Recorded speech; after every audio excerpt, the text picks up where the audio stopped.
Good morning, Latoya.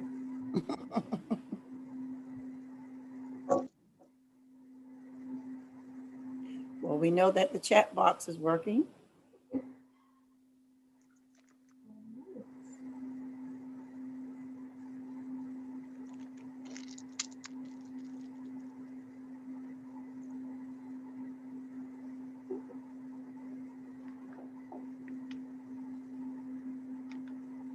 Yes, please feel free to introduce yourself and your business in the chat if you would like. Let's know who's joining us this morning.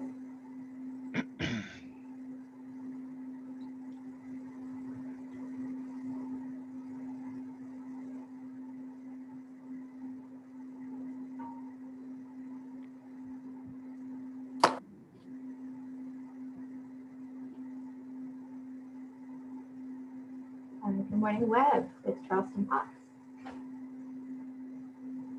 And then Von Hugs. Diamond. Hope. Some inspirational names real quick. Nina Nesbitt.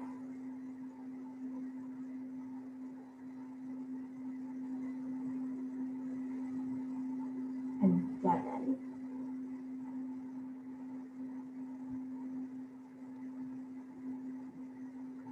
Just a couple more minutes as we let people get in. We know it's really early this morning, so just want to give people a little time. Yes.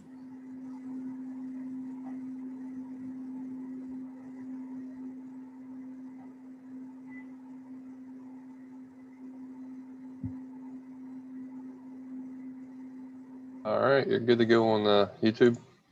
Okay, thank you, Andrew. Yep, I emailed you the link just in case you guys need it. So. Okay. Good morning, Daryl.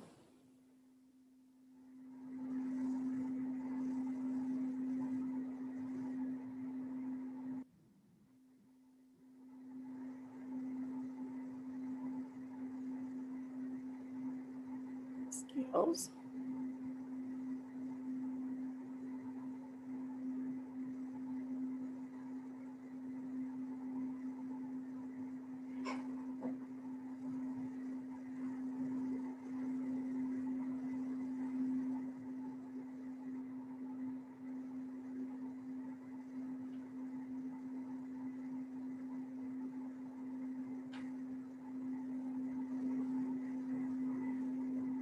It's not quite 9 yet.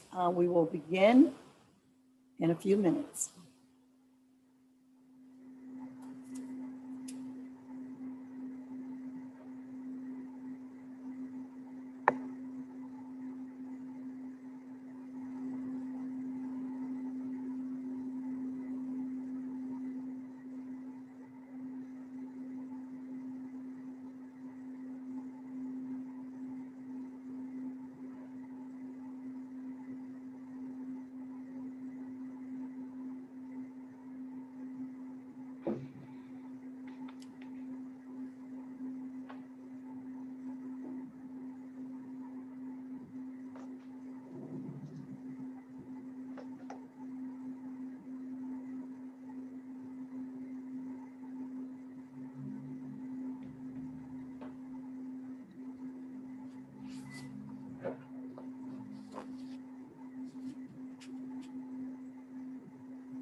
They're still checking in.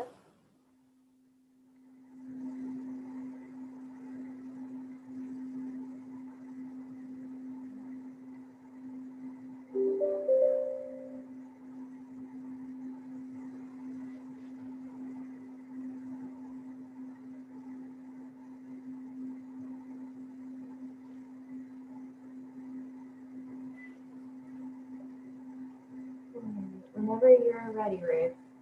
Okay, I don't have the clock in front of me, so I will rely on you guys to Keep the time. Well, good morning, everyone, and welcome to Stimulus Round 2, What Small Businesses Need to Know. This webinar is going to be hosted by the City of Charleston, along with SBA and SBDC. We are excited to be able to present this webinar to you on this morning. We realize that small businesses was impacted by the pandemic. Last year, we had stimulus round 1, and a lot of you did not get an opportunity to take advantage of those funding. So today we have a panel of experts to provide you with what, where, and how you need to apply for stimulus round 2. Also, we're going to have someone to help you with the application process, as well as other funding opportunities that are available locally. Again, this is the City of Charleston. My name is Ruth Jordan with the City of Charleston's Office of Women and Minority-Owned Businesses, and we welcome you to Stimulus Round 2. For housekeeping, the presentations and slides will be recorded and will be available to you within 24 hours of this webinar. Participant videos and audio is off. If you have questions, please use the question and answer or chat box. Participants viewing via YouTube live stream will not be able to ask questions at this time. However, we will provide you with contact information with all of our presenters, and we'll be able to get back with you with any answers to your questions. Are you ready? Stimulus Round 2. Our first presenter will be William Furman, Senior Area Manager for the South Carolina District Office of the U.S. Small Business Administration. He will be addressing the PPP and the disaster loans. William Furman is the Senior Area Manager for the U.S. Small Business Administration in Charleston. For 7 years, he served the 10 coastal counties in South Carolina, providing lender services, government contracting programs, and economic development to small businesses. William is a Clemson University graduate and have also served as a business service specialist for the Department of Agriculture for over 27 years. I present to you our first panel expert on PPP and EIDL, William Furman. William. Good morning. It's good to be here. I see some of my friends and neighbors on the line. So, Ruth, that sounded very formal, but I do feel like we're really friends and family here, and I just want to share this information. And I'm trying to share my screen right now. So let's make sure that works. Can you see my screen? Great. So we're ready to roll now. So what I want to do is talk about the Paycheck Protection Program, and we're calling this the relaunch, but we're going to talk about a few other things. But before I go too far, I do want to thank the City of Charleston, before I forget this, thank the City of Charleston for pulling all of this together. You know, they did an awful lot of work behind the scenes.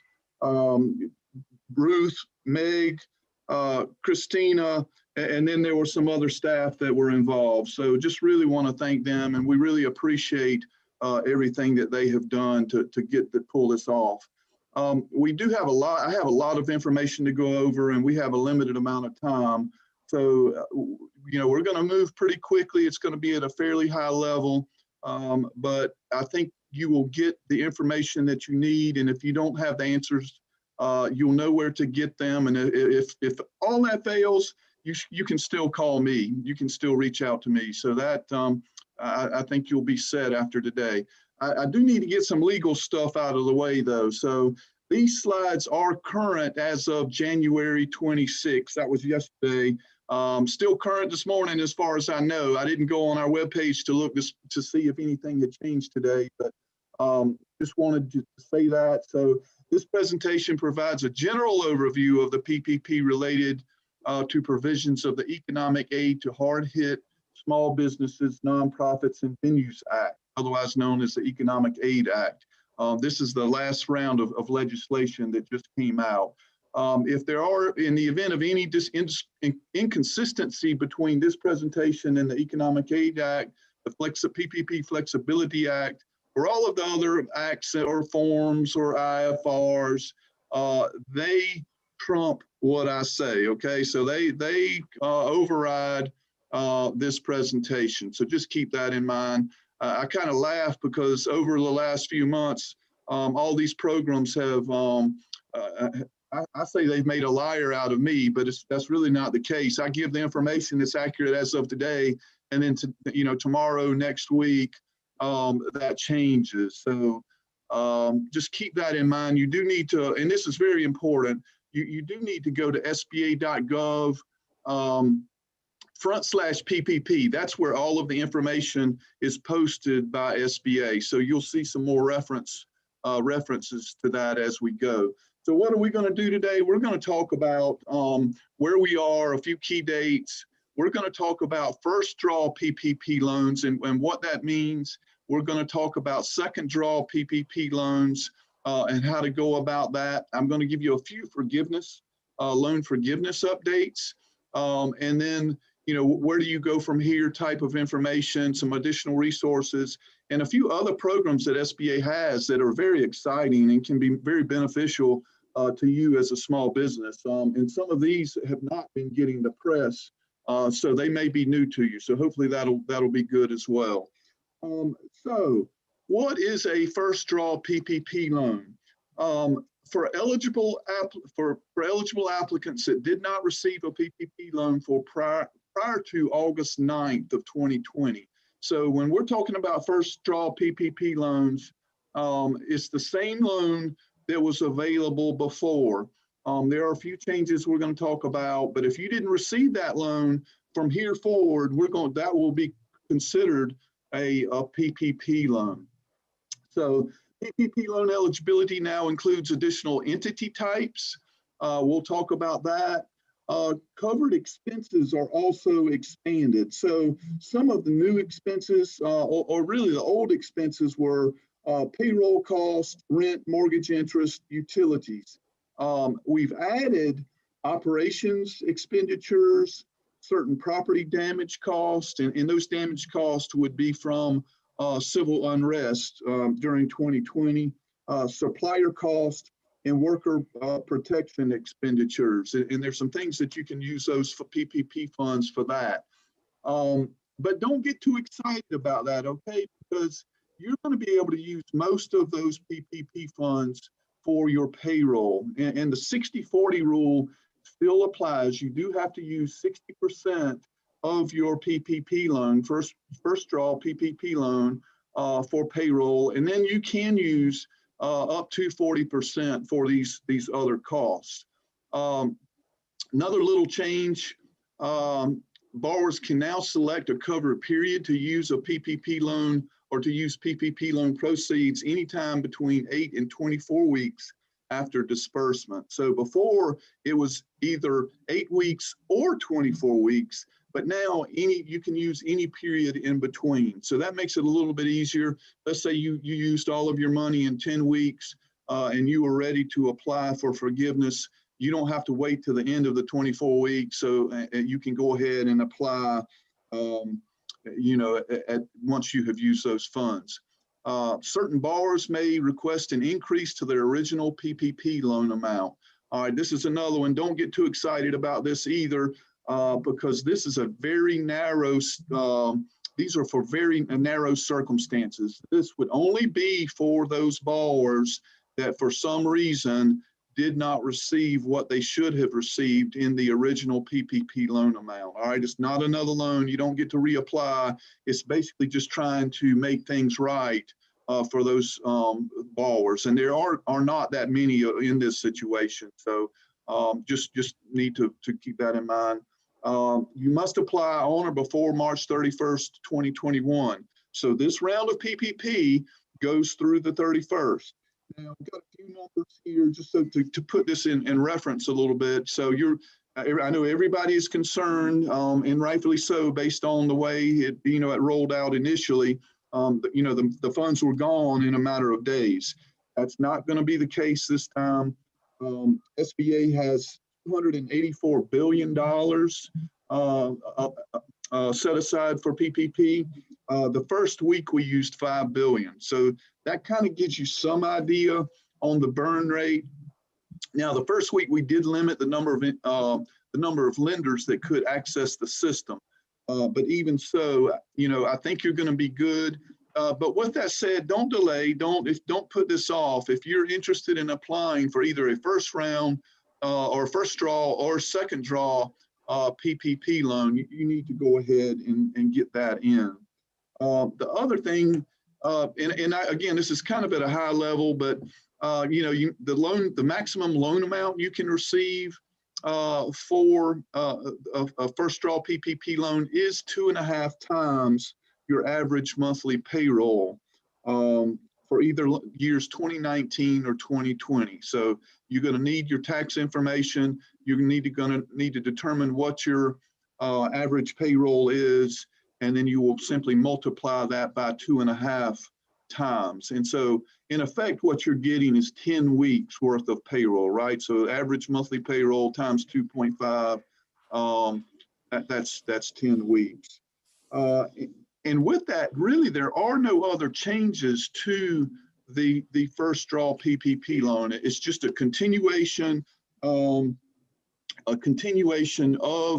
the first go round. So we did include, or they did expand some entities. So newly eligible entities are housing cooperatives, destination marketing organizations, nonprofits, 501c6 organizations such as chambers of commerce. I can tell you our local chambers are excited about that, and rightfully so. I'm glad to see that came about. And then eligible news organizations. Then the still eligible, all types of business entities, sole proprietors, 501c3 nonprofits, and those would include, we have, the first go round, we had a lot of religious organizations and churches that applied. So veterans organizations and tribal businesses. Now, the size standards is something else that we just need to mention here. To be considered a small business under first draw, you have to have less than 500 employees. And so that's important. It did change, and we'll go over that, but it does change in the second draw, and it drops back to 300 employees. Now, that's still pretty large. I think that's going to probably cover, most of you on the call today. And so that is what we call the first draw. So let's look at the second draw, and what does that mean?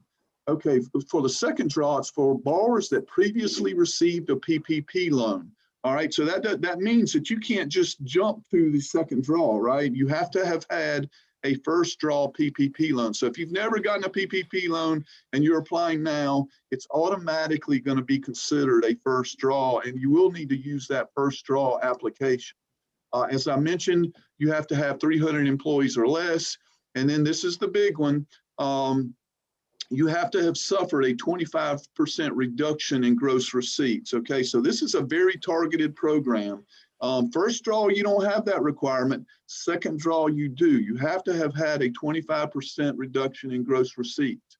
All right, and then for most borrowers, the maximum amount of the loan for a second draw is 2.5 times the average monthly payroll of 2019 or 2020, up to $2 million. Okay. The first draw, now we didn't see it. We saw a few businesses that got this, but the first draw was 10 million.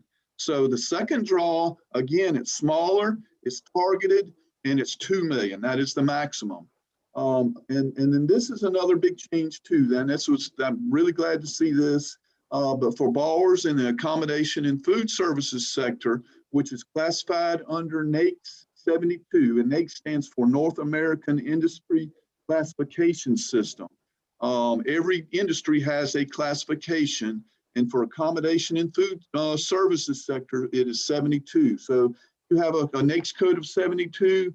The maximum loan amount for a second draw PPP loan is 3.5 times your average monthly payroll of from 2019 or 2020 up to 2 million. So that gets you up to 14 weeks of payroll. And so that basically, you know, Congress understands that those industries have suffered more than most others. So they made that adjustment so that they could receive additional PPP funding. Second draw PPP loan applicants must submit the information on SBA Form 2483 SD. That is the borrower application when applying to their lender. Now, I didn't say this before, but if you're just applying and you're getting the first draw, it is 2483 FD for first draw. And so all of that information, again, if you need that application, you go to sba.gov/PPP. There are 2 documents there, one for first draw and one for second draw. It will take you step by step per type of business, per type of business to help you arrive at your maximum loan amount. You know, whether you're an LLC, whether you're an independent contractor, whether you're an S corporation, all of the different situations are addressed, and it will help you arrive at the proper maximum loan amount. So you don't want to sell yourself short. Be sure to take a look at that and walk through that calculation. Okay. Second draw PPP loan eligibility. Again, you must have received the first draw PPP loan to go to the second draw. You have to have used or will use your first draw loan amount only for eligible expenses before the PPP second draw loan is dispersed. Has no more than 300 employees, and you can demonstrate at least a 25% reduction in gross receipts between comparable quarters in 2019 and 2020. So just to give you an example, quick example on gross receipts, you know, if you had $10,000 in gross receipts for 2019, and then it fell back to 7,500 in gross receipts for 2020, that would establish a 25% loss, or 25% reduction, I should say, in those gross receipts, and that would be eligible for the second draw. So I've had this question, and this is a good one. What if my reduction is 24.95%? You know, I'm right there, but I'm just shy of the 25%. As of today, and again, subject to change, as of today, you have to show the full 25%. Now, SBA understands that there's some accounting practices that could be applied, and you know, there are a few things like that that could get you to the 25%. And I think we'll see further guidance at some point, you know, if to allow certain rounding situations and that type of thing for this. But as of today, you have to show the full 25%. Now, another thing that's come up is can I get a first draw and second draw loan? Good question. You can, but there's a very tight window right now. So remember, you have to have used all of your first draw funds on eligible purposes, and you cannot overlap covered periods. So you have a mandatory minimum 8-week covered period. So you have 8 weeks for that first draw before you could start on a second draw. And the deadline right now is March 31st. So very tight window. I think it's possible at this point, but it's going to be difficult. Another one is, am I eligible if I have not submitted for forgiveness or I did not receive full forgiveness on my first draw? And the answer is yes on that. You do not have to apply for forgiveness on first draw. As long as you spent all of your money, as long as you utilized all of your first draw funding on eligible purposes. The other one that we're seeing a lot of is, can you apply to a different lender? You got the first draw, but you want to use a different lender now, this time for your second draw. You can do that. It's really not recommended that you do that because the first draw lender has all of your documentation. You know, they have your first draw application. They have all of the all of your tax information, all of that. So it can create some issues if you change lenders, but you can do it, and there are businesses that are doing it. So just keep that in mind. You may have to go back to your first draw lender to get some information. Other questions we've had are about the 25% reduction on comparable quarters. So the quarters in, you know, in 2019 and 2020 do have to be comparable. So if you're comparing quarters, it has to be, say, the second quarter in 2019 compared to the second quarter in 2020. The other allowable method is that if you did it on an annual basis, you can show a 25% reduction on an annual basis for 2019 and 2020. That will work. You cannot use you have to use a calendar year quarter, okay? You can't use consecutive months. So you can't say, let's say you wanted to use February, March, and April. You can't do that. Understand that some businesses don't use a fiscal calendar year. You know, their fiscal year may start in August or you know, just a random month.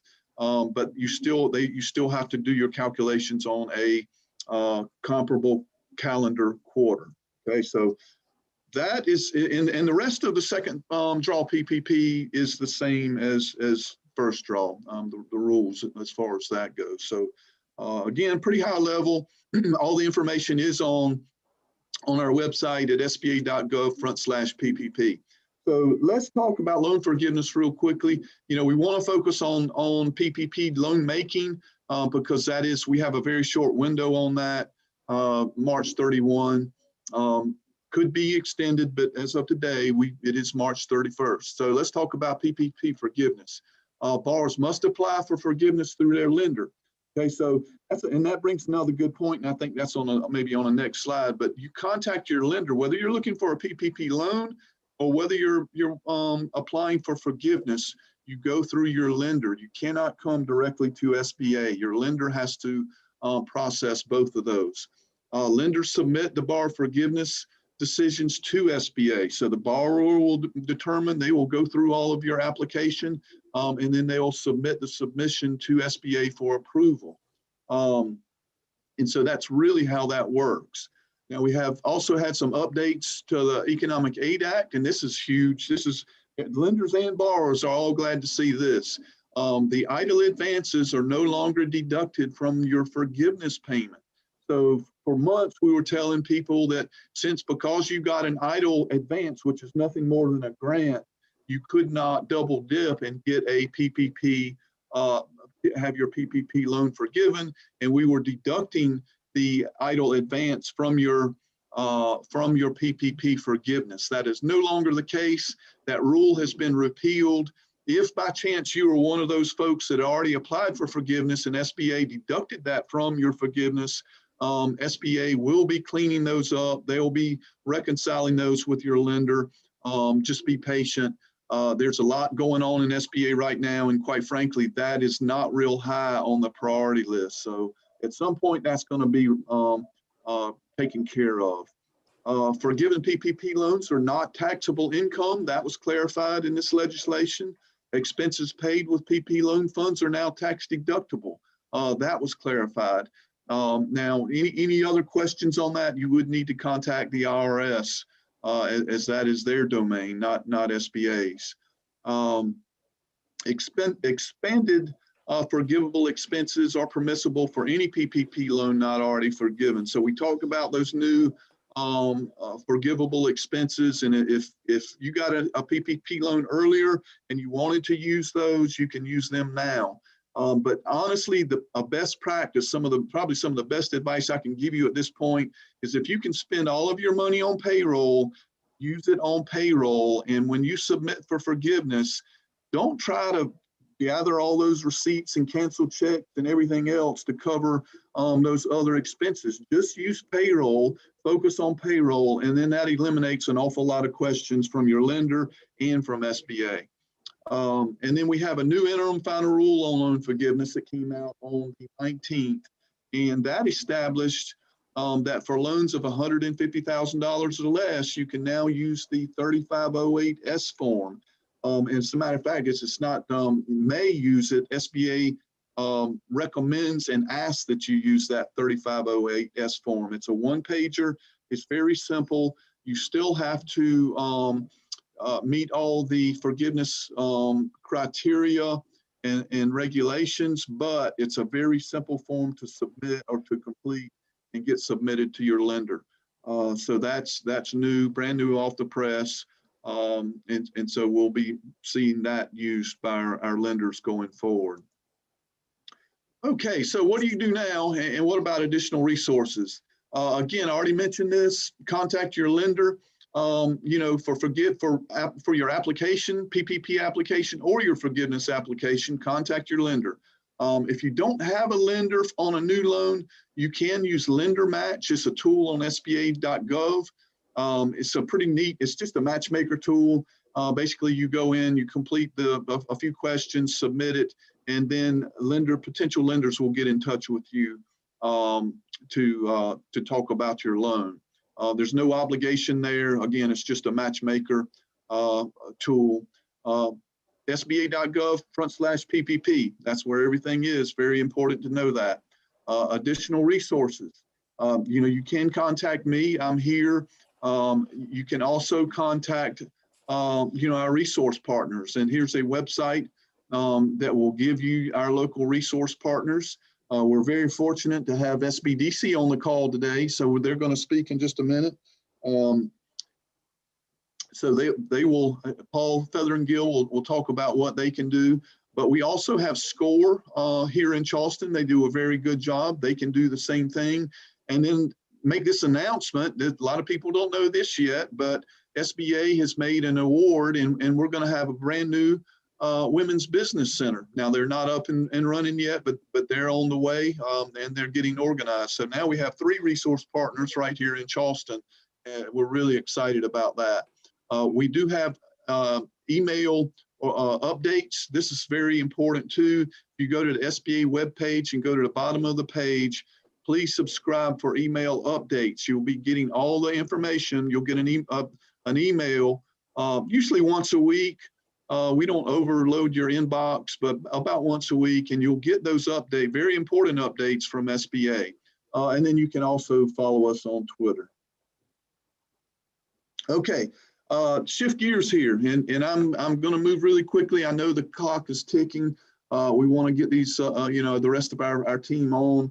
So let's talk quickly about economic injury disaster loans. Most people are aware of this, so I'm not going to go into the details of what an economic injury disaster loan is. Other than that, is the direct loan from SBA. You apply for that on the SBA webpage, okay? So that is still available. You know, we have already talked about the idle advance requirement has been repealed. The deadline for application on an idle loan or economic injury disaster loan has been extended to December 31st of 2021. So that is good news. If you have not applied, I would encourage you to go ahead and apply. We don't know how long those funds will last, but it has been extended to the end of the year. This is another one that people are talking about. There are funds available in the new legislation for targeted idle advances for businesses located in a low-income community, or they can demonstrate more than a 30% reduction in revenue. Everybody wants to know, how do I apply for this new idle advance or idle grant? And the answer is, you cannot apply. If you go into the system and apply again, it's going to show up as a duplicate, and it's going to kick your application out. Now, you're not going to make any progress that way. SBA is reviewing all of these applications, and they will contact you for this advance. So you can go to SBA.gov. Again, I didn't check it this morning, but they do have some information there about this targeted grant. There are no other changes in idle. There is not. You cannot come back and take a second bite of the apple For idle, it is only a one-time application, a one-time loan. You know, and again, I'll just add that as of today, you know, there may be additional stimulus packages passed in the future. We don't know what will happen. My crystal ball tends to be not very accurate. So just want to make that note. So if you've applied for an idle and if you got an idle, you cannot get another one. Okay. This is Section 1112 Debt Relief Program. All right. This is a program that came out in the earlier stimulus, and what it did is it provided direct loan payments to SBA borrowers as well as new borrowers that got a loan from SBA. And so the last time SBA actually made the principal and interest payments for borrowers on all the SBA loan types. They made them for 7A, they made them for 504, and they made them for microloans. Actually made borrowers payments for 6 months. So this is coming back as well. And so the number of payments this time will be between 3 and 8 months, depending on that business's circumstances. So if you have a business, just take for instance, you know, the accommodations and restaurants, I think they are going to fall in that category where they would actually receive 8 months of payment. So it just depends on your circumstances, but SBA will be paying current borrowers payments for between 3 and 8 months. And then SBA is going to provide 6 months of payments to new borrowers. So if you receive an SBA loan starting in February, you will be entitled and you would receive 6 months of payments for those new loans. Now, we do want to kind of footnote this and say that the maximum amount and duration of the payments is subject to the availability of funding. So that when the legislation passed, there are some things that are absolutely mandatory that SBA has to do, and then there are things that SBA will do if there is funding available. And this kind of falls into that category. But do want you to be aware of that. If you're a current borrower, you need to contact your lender. Your lender will be in touch with you to talk about you know, how those payments are going to be handled. And then if you get a new SBA loan, and this goes to the end of September, from now till September, if you get a new SBA loan, you're going to receive some payment assistance. And again, that would be up to 6 months of payment. So that's a pretty good deal, The other thing that's a good deal is our modifications to the 7A loan programs. SBA loan guarantees are being increased to 90% on all 7A loans until October 1. And so what that means is it reduces the risk to those lenders to an exposure level of 10%. SBA is assuming all the 90% of the risk, and then lenders only have to assume 10%. So that's going, you know, that will entice them and just give them that much more support to encourage them to make loans to small businesses in these next coming months. In addition to that, we're increasing the express loan amount from $350,000 to $1 million until October 2021. And that's a program, the express program is a program whereby SBA gives the authority to lenders to make loans without approval from SBA. They use all of their own loan forms.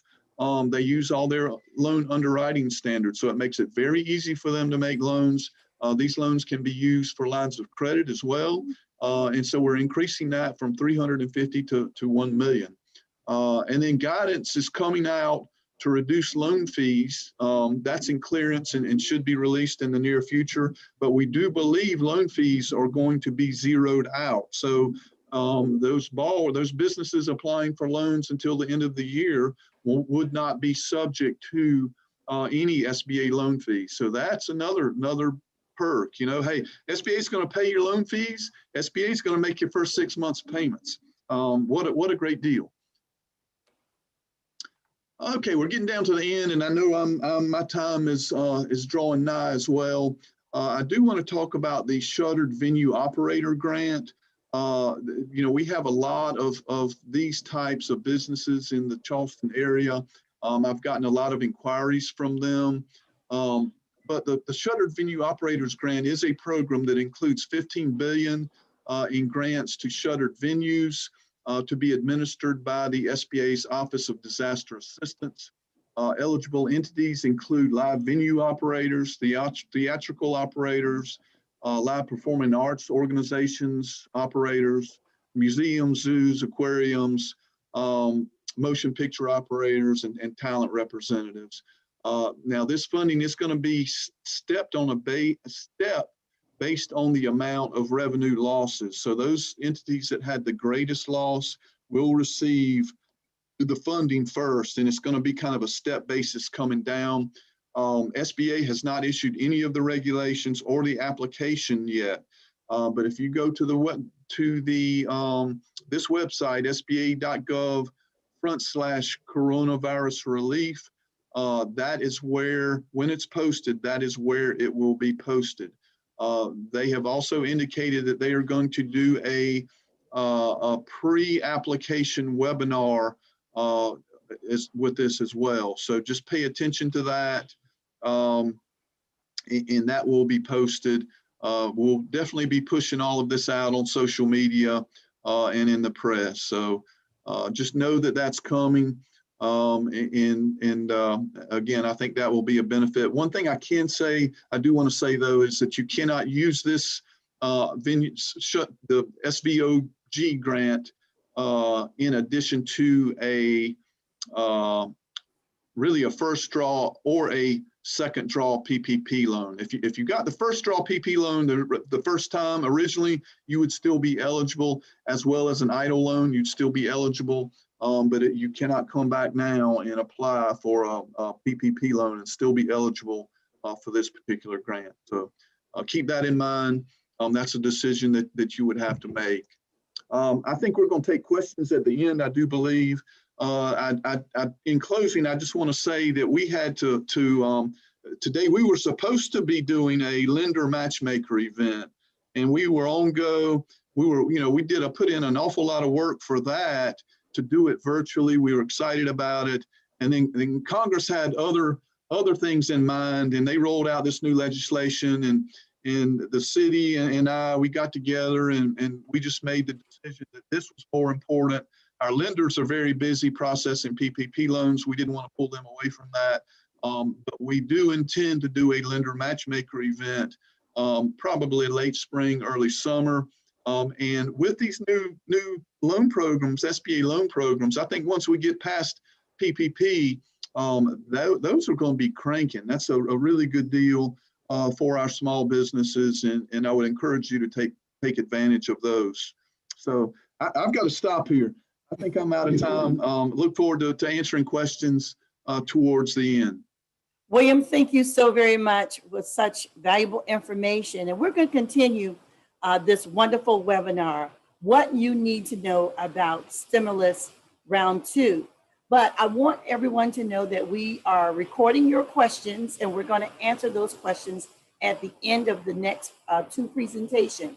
On the panel, you see Ms. Meg Thompson, who is our Director of Business and Neighborhood Services with the City of Charleston, along with Christina Ott, who is our project, I like to call her my project officer, but she's our project assistant who has been helping to put this together. And so again, we're going to continue to move forward. We are packed with more powerful information to include additional funding opportunities and events. There's not just PPP money that's available, but we also have EDA funding available, and you will hear more about that. But we promise we will get to your questions and answers, because Christina and Meg are recording it, and Meg's going to lead us in our question and answers right after the following presentation. Our next presenter is one of our resource partners, Paul Featheringill. He is the USC Region Director for Charleston Area Small Business Development Center. Paul joined USC Regional Director as a Regional Director this past October. He has over 15 years of experience in small business lending. Prior to joining SBDC, which is the South Carolina Small Business Development Center, he was a loan officer with the Charleston LDC, a local nonprofit small business lender. He was a loan officer also with the City of Columbia. Paul is from Charleston, and he has a bachelor's degree in political science from USC and a master's in public administration from the University of Georgia. One of our resource partners, both with SBA, along with the City of Charleston, Mr. Paul Feathering-Gill. Paul, take it. Okay, let me share my screen here. Okay.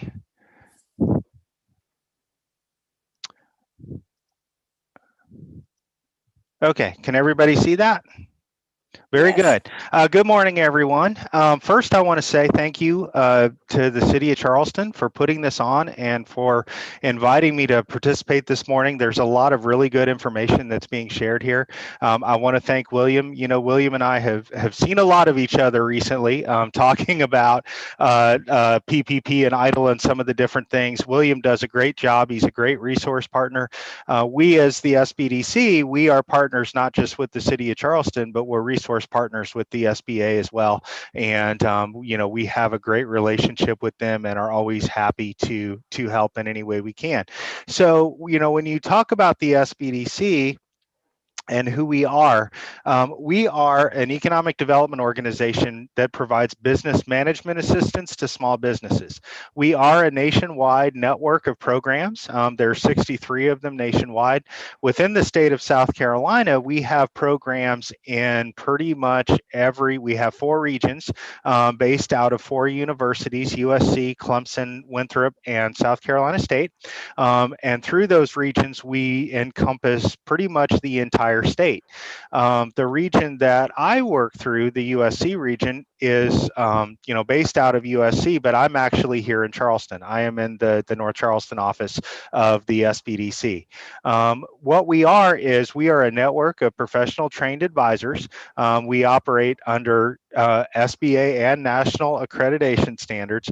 Basically, our mission is to really advance South Carolina's economic development by helping entrepreneurs grow successful businesses. Now, how do we do that? So we have 21 centers in urban and rural South Carolina, and we have over 50 professionals in this region, in this network. We do individual private consulting sessions, and all of our services that we offer are at no cost. We do educational workshops and seminars.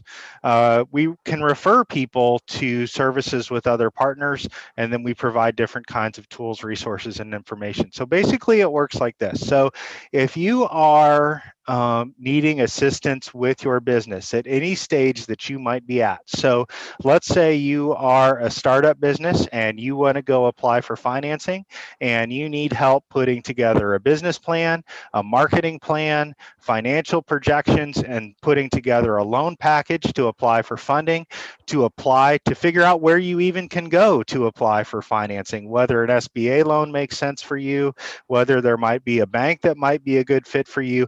That's where we can work with you individually on this one-on-one consulting to help you go through some of those issues. If you are an existing business and you are, say, at a growth stage, you're looking to add products, you're looking to expand into other markets, you're looking to do anything like that, again, we can work with you on planning, on the marketing aspects, on getting the financing together and that sort of thing.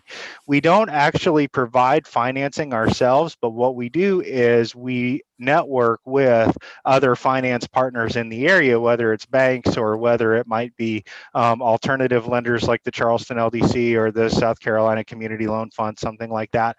And we can help you try to find a lender that will match to your particular situation and will be a good fit for you. And specifically specifically as it relates to this, so we have all of these aid programs available now to assist businesses that have been impacted by the pandemic. So, but all of them are going to require you to, as you've seen from the information that William has presented this morning, they're all going to require you to put together some kind of financial information and to fill out an application of some sort to be able to access these funds. And that's something we can help you do. We can help you sit down and make sure that you've got your financials together in such a way, and we can help you work on this application in such a way to help you get through it. We have been working with clients on PPP and EIDL applications since they first came out back in March. If any of you are familiar with the South Carolina CARES Grant program that came down at the end of last year, we help people put together applications for that. So far, I want to say we've helped close to 1,000 people since March, just specifically on applying with for these programs that are designed to assist businesses to deal with the pandemic. So as I mentioned, our clients, we can work with established businesses, entrepreneurs who are starting a new business. We can also work with pretty much any industry segment. So, whether you're manufacturing, whether you're hospitality industry, retail, whatever it happens to be, we can assist you. And our consultants are generally people who have expertise in one of two areas. Either they have or in some cases both. Either they have been business owners themselves at some point in the past, and so they have that expertise in what it takes to actually successfully manage and run a business. Or in some cases, we have people whose background, like mine, is more in the lending side of things and working with businesses on their planning and on their securing financing. So those are kind of the different areas of expertise that we have. We also have some more specialized areas of expertise. So some of our general things, internal financial management, applying for financing, as I mentioned. If you have operation or human resources questions, because what happens is when you start a business, generally people start businesses because they're passionate about something, they have a skill, they're talented about something, and then all of a sudden you have to do these things once you start the business, like manage employees and payroll and make sure you get your taxes paid, and you have to do all these things that you weren't necessarily planning when you first started out on this venture. And so that's where we can help you come in to kind of develop your process for doing those sorts of things. Marketing plans and strategies, we have several people who are experts in the area of marketing, website, social media design. We have people who work a lot with that, business and strategic planning, sales growth, and then applying for these different kinds of relief programs. We have some specialty areas that encompass exporting. We have experts on exporting, capturing government contracts, developing and taking new products to market, what we call product commercialization. So you have an invention or an idea for a product and you want to figure out how to market it, how to take it to market. We can help you do that. We can help you diversify your business if you're looking to move into other markets. And then we also help people through certification process, women-owned small businesses, minority-owned small businesses, that sort of thing, that can then translate into contracting opportunities and those kinds of areas. And I just wanted to give you a brief, this data is a couple years old. This is from going back to 2018, but just kind of the value of our services to our clients. Typically, our clients have a 17.6 annual job growth compared to 1.8 for the national average, and sales growth 4 times the national average. Now, I will say that the pandemic has changed a lot of that, but I will also say that we've been very successful in working with a lot of businesses and helping people get to these different kinds of aid programs and things that have really helped them kind of be able to stay in business. So what I'm going to encourage you to do, if you need assistance, visit our website, scsbdc.com. You can sign up to request counseling. The other thing we have on there, another thing that I mentioned, is that we do a number of training and workshop events. We usually do several a month. Right now, everything's virtual through Zoom, just like this. But We cover a bunch of different things specifically related to the pandemic in some cases, but we also will do presentations on marketing, on putting together business plans, on all kinds of things. We're doing a series on intellectual property and patents right now that's kind of interesting. So if you want to take a look at our website, there's also a calendar of upcoming trainings on there, and you can go through that to register. So thank you. Here's my contact information. My phone number and my email. You can also visit us on the website if there's anything that we can do this, either with applying for any of these financing programs that we're discussing this morning, or if you're just looking to start a business or you're having some other issue that you're looking to grow your business, we can help there as well. So thank you very much. And if anyone has any questions, I will answer them at the end. Okay, wonderful. Thank you very much, Paul. Again, we have been partnering with SBDC for many years here with the City of Charleston. We want to continue to provide resources. And so one of our goals with the City of Charleston's Office of Women and Minority Businesses is to be a conduit to connect small businesses to resources. And so one of the things that we did here with the City of Charleston is that we applied along with LDC for a $850,000 revolving loan fund grant. This particular $850,000 is targeted towards local women, small, minority-owned businesses. Those particular funds can range anywhere between $10,000 and $100,000 at a 4% interest rate, because sometimes you just need a microloan. You don't necessarily need $1 million loan, but you might just need a small microloan, where a lot of banks may not be willing to do microloans. And so the City of Charleston applied with LDC for an EDA revolving loan fund of $850,000. And these funds are available now. You can apply now. Applicants must complete the application by contacting Charleston LDC at info@charlestonldc or calling LDC. That's 843-973-7298. They are our lending arm for the City of Charleston. So again, this is the $850,000 revolving loan fund at LDC.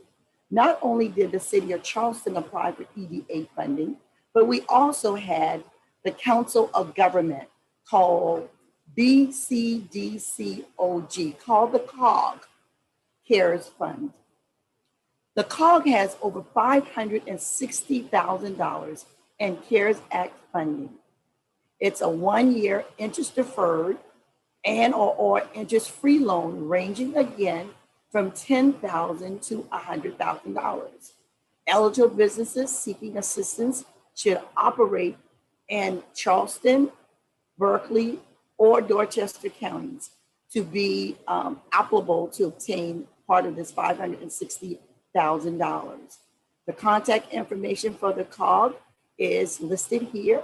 To begin the application process, visit their website, www.bcdcog.com/economic development. And then you can also give them a call at the COG. Contact Melanie at 843-529-2573. All of these funds are readily available now. The funds are going, but guess what? The monies are still available. And I oftentimes tell people, we have not because we ask not, because we don't seek out the funds. And so here at the City of Charleston, we're making all of this information available to our businesses, because we understand that entrepreneurship and small businesses is the heartbeat of Charleston and our economy. Now we're going to go into questions and answers. I know you've been putting your questions in the chat box and in the Q&A, and I'm now going to turn this over to Meg Thompson, and she's going to share with us your questions, and we'll be able to answer it. But more importantly, I want you all to know that we are still on time. You know, we were scheduled from 9 to 10:30, and we are on time to answer any of these questions that you may have. Meg? Thank you, Ruth. So first, I want to remind everyone the slides and recording will be going out to you all. So if you were trying to scurry to write down contact information, don't stress. We will get all of that out to you. So I'm going to go through the questions. Got a lot for William. So to start, Michael was asking what to do if your bank is not taking forgiveness applications. And when does the time frame to request forgiveness end? Yeah, I saw that question a little bit earlier, and I'm a little bit surprised, honestly, that your bank is not taking forgiveness applications at this point. So the forgiveness application does have to be submitted to what we call the lender of record. So that would be the lender that actually made that PPP loan. You know, they are going to have to process that forgiveness application. So number one, I would talk to my bank, understand a lot of times they likely were waiting for this last application that came out. So now they've got this simple application, one page, and for loans of $150,000 or less, that application can be used. And so that's like 95% of all of the PPP loans made should be using that S application. So I talked to my lender, and I would find out, try to get a little bit more information from them about when they will start processing those, because it is important. But don't panic. You have 10 months from the time of the end of your covered period. And so the end of your covered period for many people is going to be 24 weeks. So it would be the 24 weeks plus the 10 months for you. That would be the window for you to submit your forgiveness application. Now, if you don't do that at the end of that 10 months, then your lender would be in touch with you, and your amortized payments would start at that point in time. Thank you. Then we had a series of questions about the 25% reduction in gross receipts, asking, does that need to be for a full year or for a quarter? And if it's for a quarter, does it have to be like a sequential series of months, or could you kind of build a quarter? Just asking what the rules are there.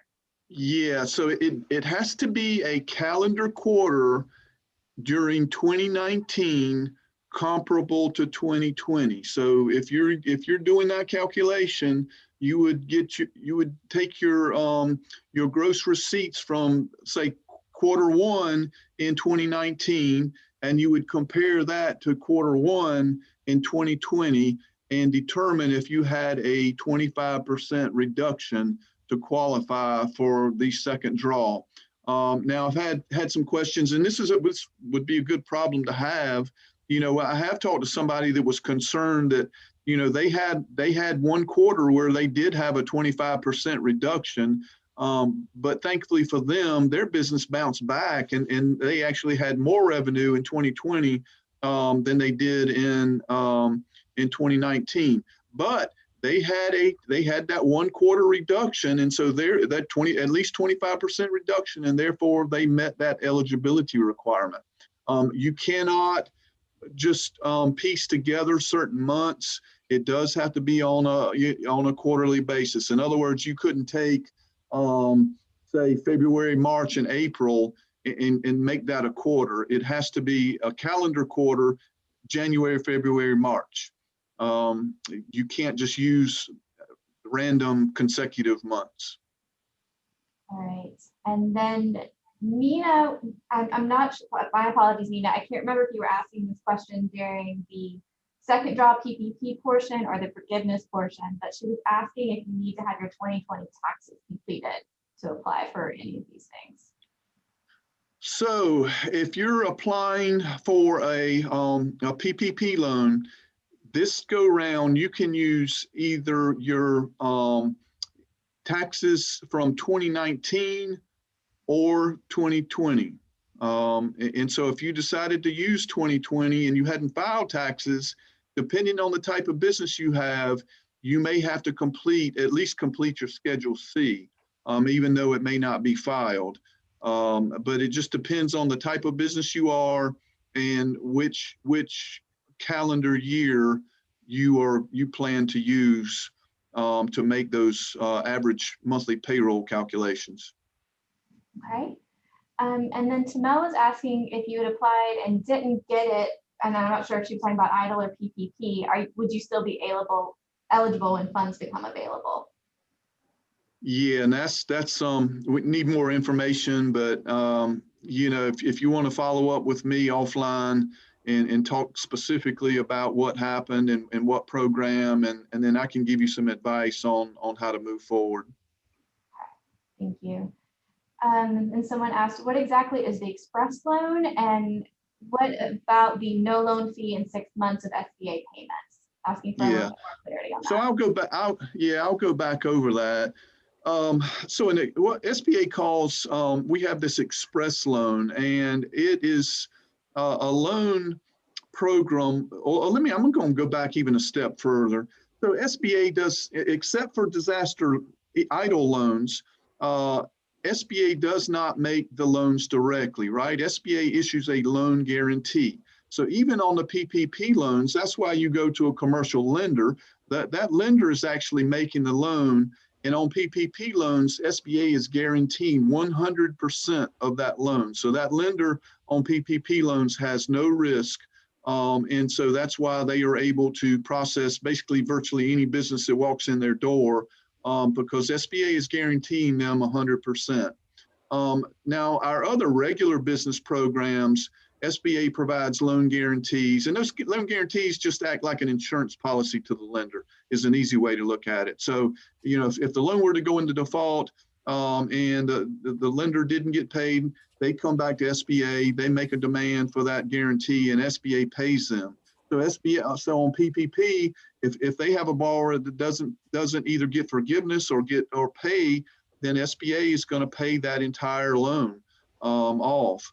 On the forgiveness piece, SBA is actually giving the lender the funds for that loan when it's forgiven. So that's kind of how that works. But on the express loans, these are loans that SBA gives what we call delegated authority to lenders to, and it gives them the ability to make loans without or I should say with very limited oversight from the Small Business Administration. So they are making these loans. They use all of their own credit criteria. They use all of their own forms.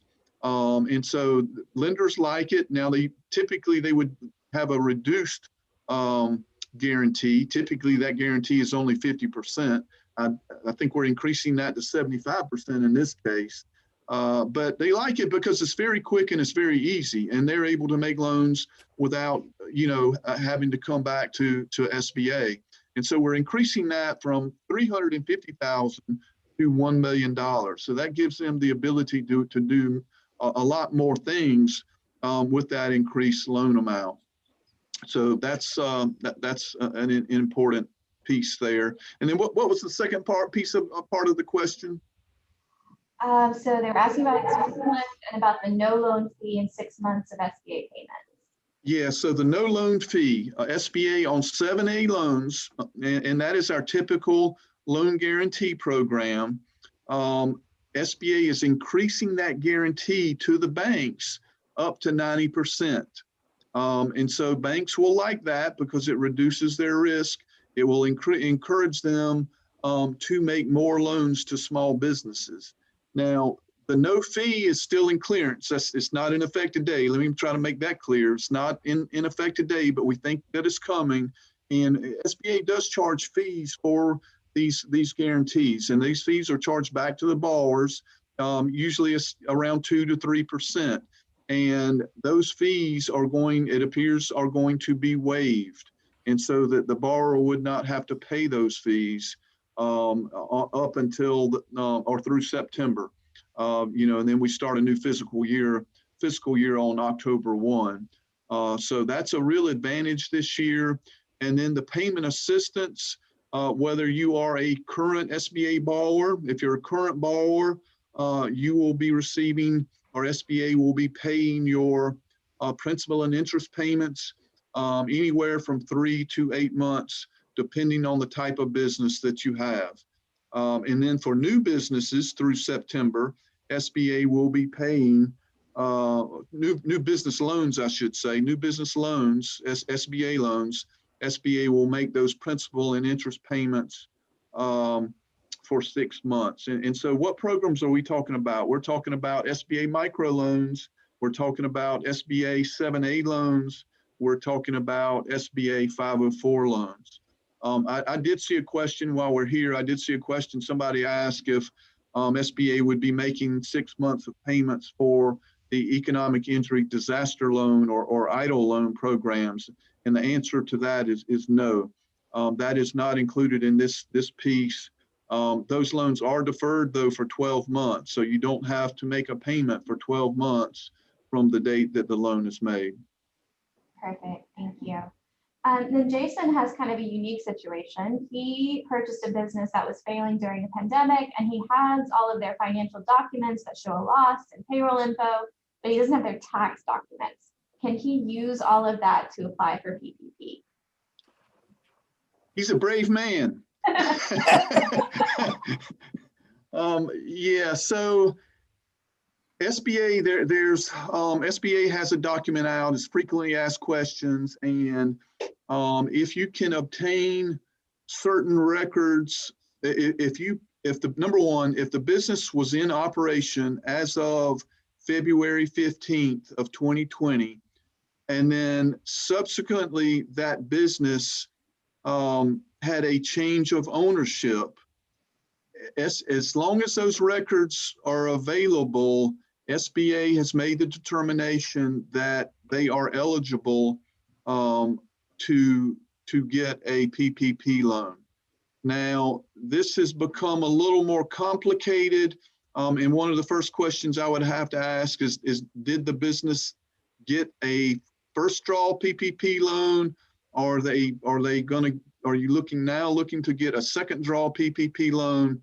And we don't have all the answers on that yet. That situation is a little bit complicated because it involves tax ID numbers, and those numbers are required for our application process. And many times if you have a change of ownership, you have a change in tax ID. So that's a good reason to sign up for email updates and pay attention to the notices that SBA issues, as there will be a notice that addresses PPP loans and changes of ownership.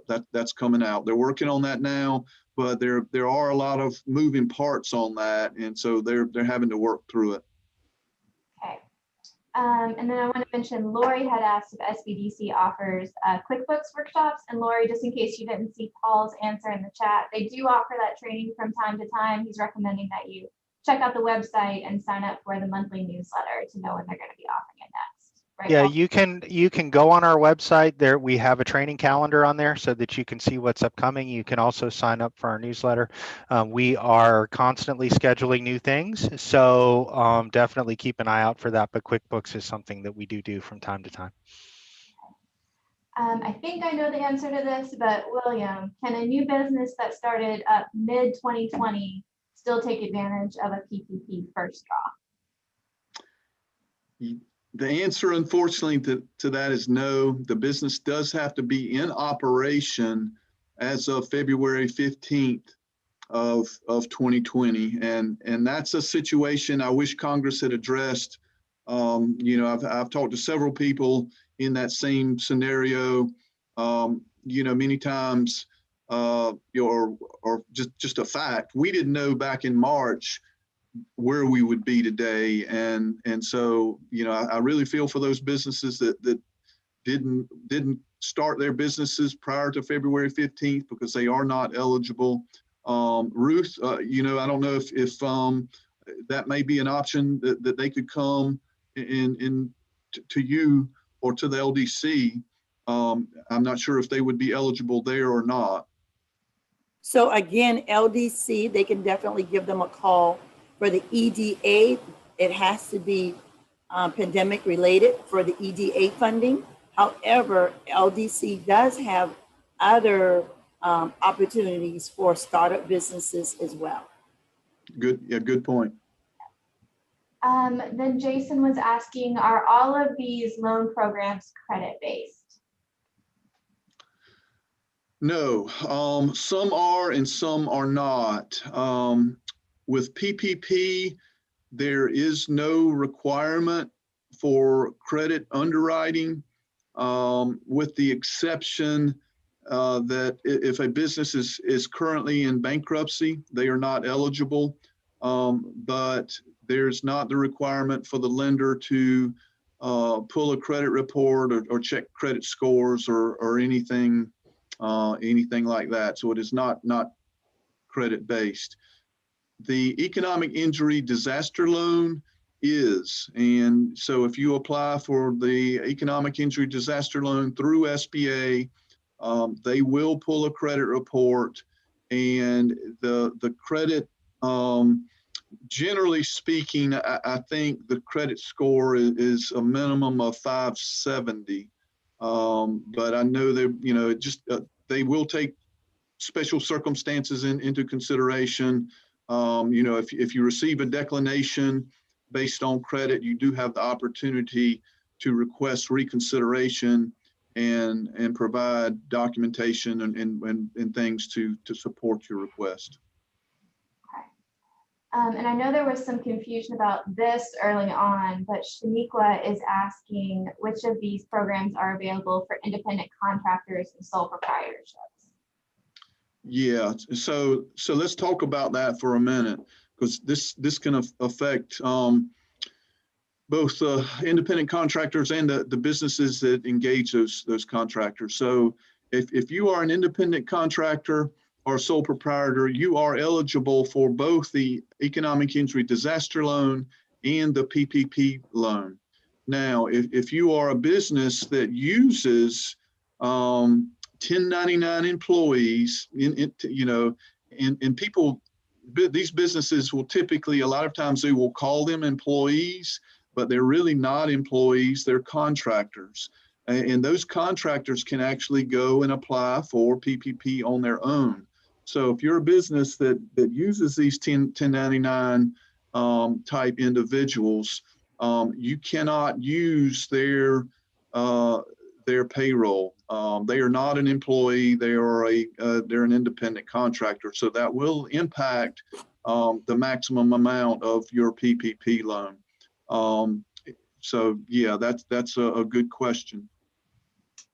Okay, and then Julian was asking, he's started the LDC loan process. Does that mean he would be able to be in the running for the 4% interest rate? And Julian, my recommendation would be to talk to the LDC, let them know that you've learned about this program and ask if you're eligible. Our understanding from the LDC is that they might use this program in conjunction with other ones to meet a business's need. So they may have you signed up for a different loan program and this one combined. So I would check with them to see if you could change over. Yeah, and Paul, you may want to jump in on this, but the LDC does a webinar. I want to say it's 4 times a month on their application process. They do. Yeah. Yeah. Yeah. My understanding now is that they're on Tuesdays in the morning and on Thursdays in the afternoon. And I believe it's 4 times a month. So you can contact them and they will, you can sign up for one of those and they'll walk you through everything. Great. Great. Deborah is asking about businesses who did receive EIDL. Are they able to request an increase in the original loan amount at this point? Oh, that's another popular, difficult question. And so the EIDL loan is based on the lesser of the 6 months working capital for the business as determined by SBA, or $150,000. So $150,000 is the actual absolute maximum amount of an EIDL loan. Now, if you feel like you have not received the adequate amount for working capital for 6 months, you can go through the reconsideration process and request an increase in your loan amount. If you want to send me an email, I can give you some information and some advice on what you need to submit back to the Office of Disaster Assistance. And so just so you know, of course, I'm here in Charleston, you know, and I work for the South Carolina District Office. All of those economic injury disaster loans or EIDL loans come through the Office of Disaster Assistance. So we're all under the SBA umbrella, but I don't have access to any of their records. I can't see your application. I can't, you know, I can't give you the status. I can't tell you really anything specifically about it. And so that's been a challenge this whole time. I don't know, hopefully in the future, maybe they'll make some changes and we can do a little better on that end. But just want you to understand that those dynamics there. Right. And Hope again was asking, what if your business started in 2020? So again, I want to encourage you to reach out to the LDC and the COG because those might be better fits for you right now because they don't have timestamp that some of the SBA programs do. And then again, just a little bit more clarity on the 25% gross receipt. If you have at least 1/4 of that revenue that was 25% or less, you can apply. Just want to make sure that they understand even that they can apply even if their annual was not less than 25%. Yes. You can, it's either or. If you have a comparable quarterly loss of more than 25%, it just takes that 1/4. Does not have to be annual. However, if it makes it easier for you and you do have an annual loss of more than 25%, you can use that as well. Right. For the targeted EIDL, is it either low income community or 30% or both or just one or the other? Good question. And that's one that SBA still got to provide further guidance on. You know, I don't know exactly how. They're limited funds and there are millions and millions of applications. And so how they are going to make the determination as to who actually receives those targeted EIDL advance funds, we don't know yet. Okay. Stay tuned. They should be making that decision in the next few days to few weeks. Okay, great. Then we have a question from someone who has a floral company in town, and they usually do a lot of weddings, but they didn't do any last year and haven't done any yet this year. They don't have any what they're calling normal employees. It's just the owner and her husband. They don't have payroll. So what can they apply for? Yeah, so go back. SBA does make allowances for owner employees, and so you would be eligible for both economic injury disaster loan, and so that loan is not based on employees, right? So they're kind of two different targets here when you look at an economic injury disaster loan and a PPP loan. Economic injury disaster loan is just that. You've suffered an economic injury and you need working capital. And so that's how that loan is derived. You get the economic injury disaster loan. It should be based on 6 months of your business's working capital. And so it doesn't really matter how many employees you have. It's based on working capital. So that very well, if you haven't gotten that, highly encourage you to take a look. And then going to PPP, SBA does make allowance for those owner employees. And I would recommend that you go back to our website and look at that document on how to calculate your PPP loan. And it will give you, you just have to find what type of business you have. You have no employees, and it will give you the step-by-step instructions on how to calculate your loan. Okay. We have someone who applied for the grant, so I'm assuming that's EIDL when the pandemic first hit, and they've tried to apply again recently, but they still haven't heard anything. It just shows that they submitted their application. What should they do? Yeah, if you submitted your application, and so I guess a little history here. Here's how this happened. So when it all first came out, you had the opportunity to get the EIDL loan And then you also had the opportunity to get the EIDL advance. And so as people were applying, you could get either or. And so they were working through their way through that. Then we ran out of money for the EIDL advance. And so they just took that whole question off of the application, and people were still applying for the loans. So if you applied, you would be in consideration for the targeted EIDL advance. There is not an application. I don't think there will be an application. SBA is simply going to look at all that demographic data of who applied, and that they will determine who they are going to disperse those funds to, who is eligible based on the criteria, and they will contact you for those additional funds. Again, another unique situation. We have someone who was not able to get PPP the first time around because they weren't a citizen. Looks like they've now got citizenship, so congratulations.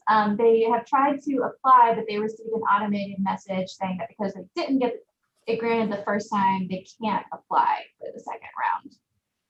Any advice? You know, that may be an EIDL. I need more information. So EIDL, if you're declined, that system, if you go back, even like now, the question was, I applied for the grant, and it's going to kick it out. Once you apply one time in EIDL, if you try to put in another application, the system recognizes that and it just kicks it right back out. So that's not going to work. That is a special circumstance. If you were not a citizen and applied and were ineligible, and now you are a citizen and would like to apply, you need to call me. I don't know the answer, but we would try to figure out what we needed to do on that. For PPP, you should still be able to apply. I mean, the lenders, they have the ability to work through those types of situations. One thing I want to add that I didn't talk about is that this time SBA is doing validation checks on all of those PPP applications. So when a lender submits their PPP application, in the first round, it was instantaneous. They submitted the application to SBA, and SBA, the system automatically just kicked out an approval. It was a matter of seconds. This time, SBA is doing what we're calling a validation check, and it's almost like they're using artificial intelligence. They're doing some background, stuff to try to make sure that all of those applicants that are applying are eligible. And so what's happening is it's working almost too good, because now they are the lenders are getting error codes, and they may or may not be accurate. And so they're having to work through those error codes to try to get those corrected. And it's taking days this go around to get some of those approvals and get those codes cleared. So just want to, that could be a situation, if you weren't a citizen, but now you are, that would be one that likely could be flagged, and an error code could pop up. What do you do? Number one, make sure when you're submitting your applications, make sure everything is accurate. Check and double check and triple check that you got your tax ID number right, that your name is spelled exactly right, that your bank account number is correct. If any of that information is off, then it's going to get an error, and that's going to slow things down. Ruth, you got your hand up. Yes. William, thank you so very much for all those wonderful answers to the questions. We still have just a few more minutes that William can continue to answer questions. So we're going to let him take a breather very quickly. I did see one question about MBE certification, being certified as a woman-owned business to be able to apply. I'd like to answer that. You don't have to be certified with the City of Charleston's Office of Women Minority-Owned Business. However, we would like to invite you to become certified, because there are some benefits being certified with the City of Charleston's Women and Minority-Owned Business. And so I wanted to make a quick announcement about our next webinar that's coming up February 23rd. It's called Minding Your Business. You will gain the tools of what you need to make sure that your business is successful. This is going to be a virtual event. We ask you to go ahead and start registering immediately after this particular workshop. It's going to help you to avoid pitfalls, learn about how to be certified with the City of Charleston MBE program, and then developing and maintaining an entrepreneurial culture and mindset to be more successful in 2021. It's going to be a lunch and learn from 11 a.m. to 12 p.m. And so we ask you all to please register for this event. You can also find it on the City of Charleston's web page under our business resource services as well. We want you to continue to visit our website because that's what we do on a monthly basis, whether we're partnering with one of our partners or doing and hosting events ourselves. You can find out all that information on minding your business on the City of Charleston's website.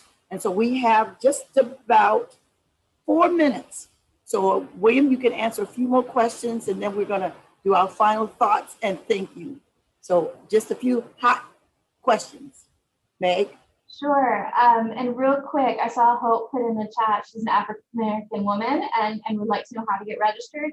Get in touch with Ruth, man, or go to our website, as she just said, and we can help walk you through the process. So please do that. That would be great.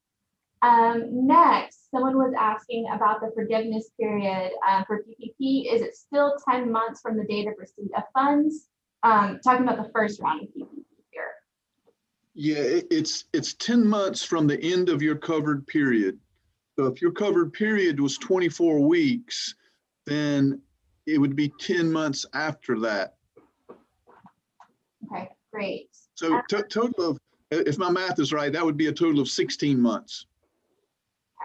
If you use a 24-week covered period. All right, next, another unique situation. Small business owner that is retired and receiving Social Security. They didn't file taxes in 2019 because she didn't receive any 1099 forms. Does she need to file for 2019 taxes or just do it for 2020 to qualify for EIDL? Well, there are a couple of things here. Number one, you've got to be able to show that that you were in business, and I'm kind of thinking out loud here. You've got to be able to show that you were in business as of February 15th of 2020. You do have the option to calculate your payroll, average monthly payroll on either 2019 or 2020. So you very well may be able to get by with just your 2020 taxes in that situation. Okay. Going back to PPP forgiveness, is it 100% forgiveness or does it just forgive fees and interest? Yeah, as long as you spend all of your money on authorized purposes, in other words, 60% for payroll, 40% for other costs, and as long as you maintain your staff and don't reduce salaries, then it's 100% forgiveness. Okay. We've got someone going back to the 25% gross receipt. They had only a 23% reduction in revenue. So do they have to wait until the new rules in accounting come out to apply? Any idea when modifications may happen to allow businesses kind of like that to apply? You know, that was part of the legislation. It was affirmed 25%. We don't know if it will be changed or not, honestly. You know, all you can do is just wait and see what comes out. Be sure to sign up for our email updates, but there's nothing you can do. This, as of today, if you had a 23% reduction, you are not eligible for PPP second draw. Okay. Again, I think I know the answer here, but would the PPP loan be available for someone who got started in 2020, but because of the pandemic couldn't work? Yeah, if that business was not in operation as of February 15th, 2020, they're not eligible. And the 25% gross reduction fees. Sorry, Ruth, I've got 3 more. I'm just trying to. Okay, that's fine. We actually have about a minute for a couple more questions, and then we're going to go ahead and conclude. Is that reduction on cash or accrual basis, and does it need to match to the basis of the the taxes filed? Yeah, so the IFR that I am aware of, and that this may be one we want to continue conversation after this, but it's gross receipts. So I'm not sure that would matter. But the IFR does not discuss the type of accounting that you're using. It's just straight gross receipts. Okay. So Autumn was asking, they applied for the first time around in late March and got a confirmation number, but never heard or received anything. Should they continue waiting, or what can they do to get help? Well, she must be talking about an EIDL, economic injury disaster loan. She needs to call me. Yeah, she needs to call me. Okay. And then last question, Sandra is asking, where does she go to apply for PPP? I would go to my lender, whoever you do your business banking with, is where you need to start. Okay, we got through all of them. Thank you. All right. If I could add to that just real quickly, we know of some lenders that are doing PPP loans right now. So if your bank is not, and you need some assistance getting matched with somebody who is, that might be something we can help with. Okay, wonderful. Well, I want to thank all of our presenters. I wish that we were in person, that we could just give a great Charleston thank you for William and Paul for a fabulous job. Let's give them a hand. Again, thank you for such valuable information, Paul and William, on behalf of SBA, South Carolina Business Development, and the City of Charleston. All those who participated in the webinar, we want to say to all of our participants, thank you, thank you, thank you. Always know that the City of Charleston Office of Women Minority Business and the Business Enterprise Office is here to assist you. On the screen is our contact information along with SBA, SBDC, as well as the slides in the presentations will be made available to you. And if you didn't get your questions answered, please contact William Furman at the number listed below, as well as Paul Feathering-Ill and myself, Ruth Jordan, with the City of Charleston. And also want to thank Meg Thompson and Christina Ott for a fabulous job in helping us put this presentation on, and look forward to seeing you at our next virtual event, Minding Your Business, on February 23rd. See you then. And again, thank everyone for participating on today. Thank you. Enjoy the rest of your day. Thanks, everyone. Presenters, just to let you know, we had about 30 people joining us on YouTube as well. Oh, good. Okay. Right. All right. Hey, William, while you're on here, can I ask a question that I got yesterday? Yeah, sure. What if you started in January 2020? What would you compare your revenue to?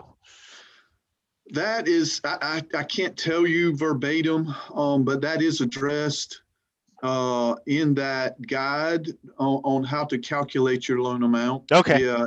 All right. So if you're